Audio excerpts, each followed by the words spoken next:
வழி துயரத்தில் தோன்றிடும் காயங்கள் ஆறுமோ?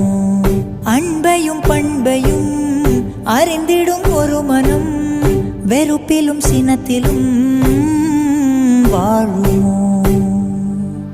வெளிச்சத்தை தரும் என்ற ஏற்றிய தீபம் ஊர் முழுவதையும் எரித்து விட்டு தீயாயானதேனோ?